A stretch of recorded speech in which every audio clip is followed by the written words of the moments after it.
Daftar ajaran sesat yang pernah hidup dalam sejarah kekristenan. Adopsionisme. Ajaran sesat ini mengajarkan bahwa Yesus dilahirkan sebagai manusia biasa yang hidup dengan sangat saleh sehingga diangkat sebagai anak Allah melalui peristiwa turunnya Roh Kudus. Albigenisianisme.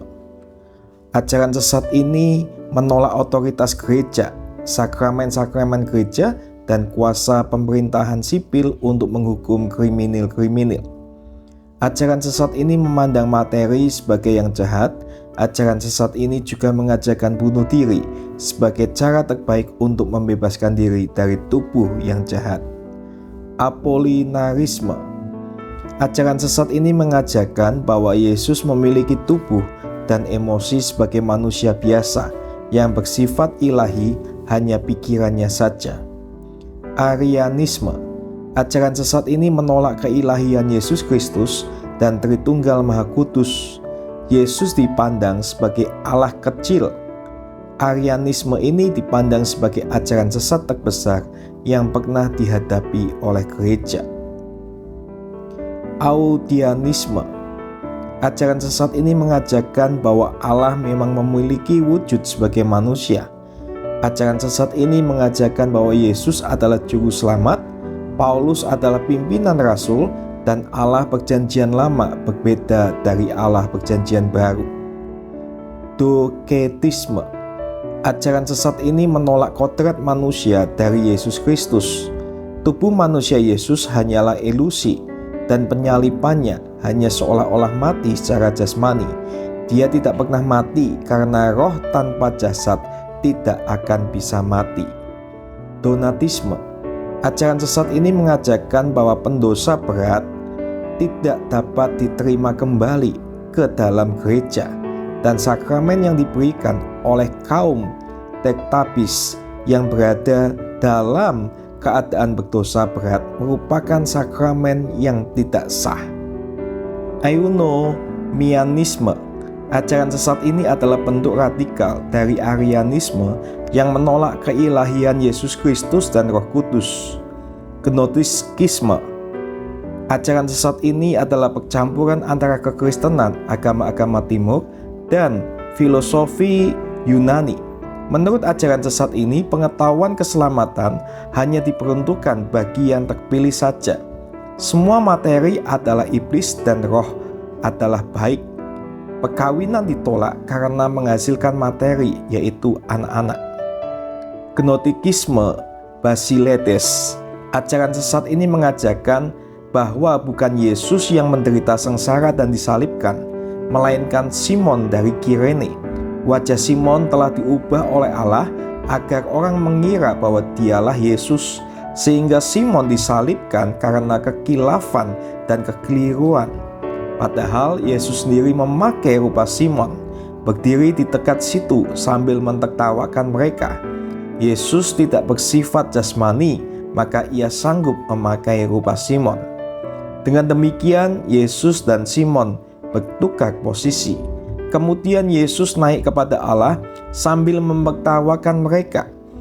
Maka seharusnya orang-orang tidak percaya kepada sosok yang disalibkan, melainkan kepada Yesus yang tidak pernah disalibkan, namun langsung naik ke surga.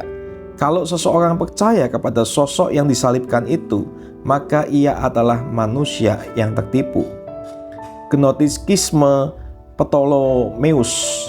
Ajaran sesat ini mengajarkan bahwa hukum-hukum Perjanjian Lama adalah produk dari Demiurgos, pencipta dunia yang bukan merupakan Allah tertinggi ataupun iblis. Demiurgos tidak sempurna seperti Allah tertinggi, bukan juga pencipta kesesatan seperti iblis. Demiurgos ini diketahui sebagai pencipta dunia, pencipta materi yang merangkap jiwa di dalam tubuh. Gnostikisme Valentinus. Ajaran sesat ini mengajarkan bahwa Aeon Kristus sendiri bersatu dengan manusia Kristus untuk membawa pengetahuan rahasia bagi yang terpilih kaum Gnostik. Pengetahuan rahasia ini digunakan sebagai pembebasan jiwa dari tubuh, sehingga jiwa dapat memasuki alam spiritual setelah kematian. Pertama, hanya beberapa orang yang boleh memiliki pengetahuan gnosis yang diperlukan untuk keselamatan. Kedua, hanya jiwa saja yang ditebus, sedangkan tubuh tetap rusak. Ketiga, penolakan bahwa Yesuslah yang disalib dan hanya menekankan bahwa Yesus satu-satunya yang diutus oleh Bapa. Ikonoklasme. Ajaran sesat ini menolak penggunaan ikon-ikon dan mengatakan penggunaan ikon tersebut sebagai penyembahan berhala.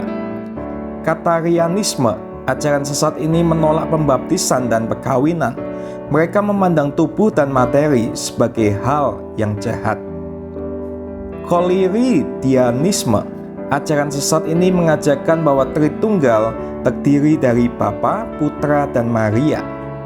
Makedonianisme. Ajaran sesat ini mengajarkan bahwa Roh Kudus merupakan ciptaan Yesus. Manikeisme. Ajaran sesat ini mengajarkan adanya dua sumber abadi yang setara yang hadir sebelum dunia tercipta, yaitu yang baik dan yang jahat, satu spirit dan satu materi, satu cahaya dan satu kegelapan. Marcionisme.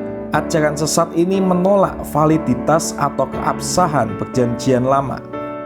Melkisedekianisme. Ajaran sesat ini mengajarkan bahwa Melkisedek dianggap sebagai Roh Kudus. Mesalianisme. Ajaran sesat ini mengajarkan bahwa Allah sama sekali tidak terbagi sehingga tidak ada tiga pribadi. Monofisitisme. Ajaran sesat ini mengajarkan bahwa Kristus hanya memiliki satu kodrat, yaitu kodrat ilahi saja. Monotelitisme. Ajaran sesat ini mengajarkan bahwa Yesus hanya memiliki satu kehendak, yaitu kehendak ilahi saja, sedangkan kehendak manusianya tidak ada. Montanisme. Ajaran sesat ini percaya akan kerajaan 1000 tahun dan mengajarkan bahwa dosa berat tidak dapat diampuni.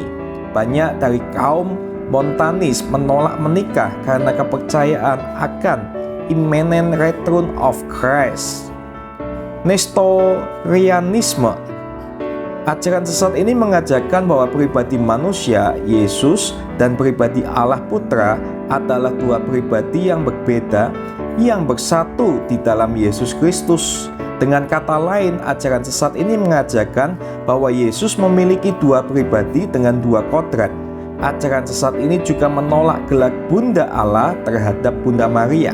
Ajaran sesat ini mengajarkan bahwa Maria hanya melahirkan manusia Yesus yang adalah Temple of God the Son, bukan Yesus yang adalah Allah yang sejati. Novasianisme. Ajaran sesat ini menyatakan bahwa pendosa berat tidak dapat diterima kembali ke dalam gereja. Palantropisme. Yesus hanya manusia biasa yang tidak pernah menjadi ilahi. Itulah berbagai ajaran sesat di dalam kekristenan di dunia ini. Terima kasih, Tuhan Yesus memberkati.